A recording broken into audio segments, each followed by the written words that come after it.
अवधूत चिंतन श्री गुरुदेव दत्त श्री स्वामी समर्थ. स्वागत आहे तुमचं स्वामी सेवा मार्ग या माझ्या यूट्यूब चॅनलवर. तर स्वामी भक्तांनो, बघता बघता नवरात्रीचा 5वा दिवस आलेला आहे. म्हणजे शारदीय नवरात्र उत्सव हा यावेळेस म्हणजे 2025 तब्बल 11 दिवसाचा आहे. तो म्हणजे 22 सप्टेंबरपासून ते 2 ऑक्टोंबरपर्यंत. जरी नवरात्री ही 11 दिवसाची असली तरीही देवीची पूजा, आराधना, सेवा आणि आपल्या घरातील घटस्थापना आणि घटस्थापनेला 9च माळी ह्या घालाव्या लागत असतात. कारण घरात जी घटस्थापना केली जाते, घटावर देवी बसवली जाते, ती म्हणजे आपली कुलदेवी. आणि कुलदेवीच्या स्वरूपामध्ये आपण आपल्या घरामध्ये जो घट मांडतो, पूजा मांडतो, त्याची यथाशक्ती पूजा करतो. याचं फळ या नवरात्रीमध्ये अगणित असं मिळत असतं. आणि हे जी पूजा, सेवा, आराधना, उपासना केलेलं जे काही पुण्य असेल ते वर्षभर आपल्यासोबत कवचासारखं आपलं रक्षण करत असतं. म्हणून तर ही नवरात्री म्हणजे शारदीय नवरात्री खरंच विशेष मानली जाते. आणि या शारदीय नवरात्रीतल्या प्रत्येक दिवसाला असं एक वेगळं महत्त्व आहे.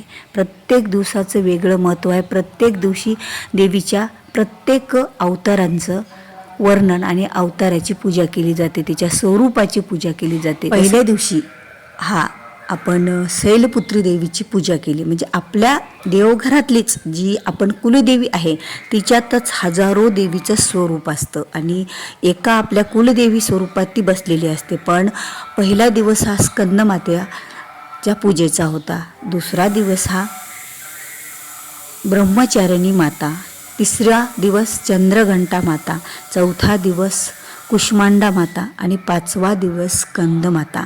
आता स्कंदमाता हा 5वा दिवस आहे. पण ज्या ललिता माता आहेत त्या ललिता मातेने सुद्धा एक अवतार घेतलेला होता. आणि या ललिता पंचमीच्या दिवशी त्यांनी बऱ्याच राक्षसांचा वध केला होता, असं वर्णन ललिता सहस्त्रनाममध्ये आलेलं आहे. ललिता माता म्हणजे साक्षात जगातील म्हणण्यापेक्षा त्रिलोकातील विश्वसुंदरी आणि त्रिलोक्य विश्वसुंदरी या नावाने ओळखले जाते. तर ह्या ललिता मातेची पूजा महिन्यातून सुद्धा एक वेळा होत असते, म्हणजे शुक्ल पक्षातील पंचमीला. आता शुक्ल पक्षातील पंचमीला ललिता मातेची पूजा केली जाते. आणि ललिता मातेची पूजा केल्याने अभ्यासात, बुद्धीत, विद्येत ही वाढ होत असते आणि घरातील प्रगती आणि उन्नतीसुद्धा होत असते. तर ही ललिता अंबिका माता ज्या आहेत त्यांची पूजा म्हणजे नवरात्रीमध्ये विशेष ही जी शारदीय नवरात्र आहे ही पण आपली शुक्ल पक्षातच येते, अश्विन शुक्ल पक्षात येत असते. आणि अश्विन शुक्ल पक्षातला आजचा हा 5वा दिवस आहे, म्हणजेच आज ललिता पंचमी आहे. तर या ललिता मातेला आपल्याला ही एक वस्तू अर्पण करायची आहे आणि त्याबद्दलचा एक उपाय करायचा आहे. तो उपाय कसा करावा, वस्तू कोणती अर्पण करावी, ती कुणी करावी, याबद्दलची संपूर्ण माहिती तुम्हाला या व्हिडिओच्या माध्यमातून मिळणार असल्यामुळे हा व्हिडिओ स्किप न करता शेवटपर्यंत पहा. चॅनलवर जर नवीन असाल तर चॅनलला सबस्क्राईब करा, कारण जेव्हा केव्हा मी असे नवीन व्हिडिओ अपलोड करेल त्यावेळेला तुमच्या मोबाईलवर स्क्रीनवर मी टाकलेली माहिती अगोदर तुमच्यापर्यंत पोहोचेल. तर असो, आता आज ललिता पंचमी आहे. तर ललिता मातेचा आता स्कंदमातेची सुद्धा आपल्या पूजा होणारच आहे, पण त्याचबरोबर ललिता मातेची सुद्धा पूजा आपल्याला करायची आहे. आता ह्या ज्या ललिता माता आहेत त्या विश्वसुंदरी आहेत आणि देवीचं एक अवतार घेतलेले आहेत. आणि या अवतारासुद्धा देवीने अनेक राक्षसांचा वध केलेला होता. आणि या दिवशी विशेष आपल्या मुलांच्या जिभेवर सुद्धा मधाने ॲम काढलं जातं. ॲम म्हणजे एडका ए. आता तुम्हाला सर्वांनाच समजत असेल की अ आ इ उ ए आय.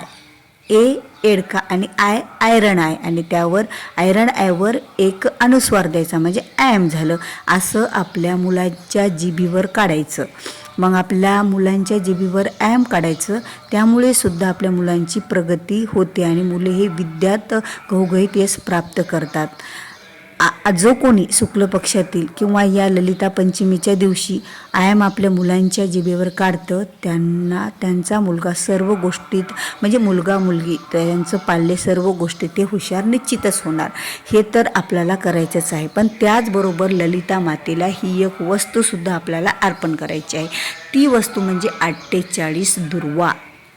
बघा, देवीला दुर्वा कधीच अर्पण केल्या जात नाहीत, गणपती बाप्पाला केल्या जातात. पण या आजच्या दिवशी शारदीय नवरात्रातल्या पंचमीला ललिता पंचमी म्हटलं जातं आणि या ललिता मातेला आपल्याला 48 दुर्वा अर्पण केल्या जातात, कराव्या लागतात.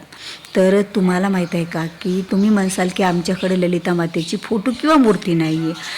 आपण जी देवी घटस्थापनेच्या वेळेला बसवलेली आहे, तुमचं फोटो असो किंवा मूर्ती असो, त्याच देवीला ललिता माता म्हणजे आपण जी देवी कुलदेवी बसवलेली आहे त्या देवीमध्ये सर्व देवांचा समावेश असतो. त्यामुळे त्याच देवीला आपल्याला अर्पण करायचे आहेत त्या 48 दुर्व्या. तर आता 48 दुर्वा कशा अर्पण कराव्या, तर 48 दुर्वा ह्या 5 जशा आपण गणपतीला अर्पण करण्यासाठी 5 किंवा 3 जे काही समोरचे त्याचे पानं असतात म्हणजे शेंडे, तर त्या 3 पानाची दुर्वा घ्यायची आहे. 48 दुर्व्याची जुडी तयार करायची आहे. हातावर दुर्वा ठेवायची आहे आणि ओम ललिताय नमः, ओम ललिताय नमः, ओम ललिताय नमः असं 108 वेळा म्हणायचं आहे.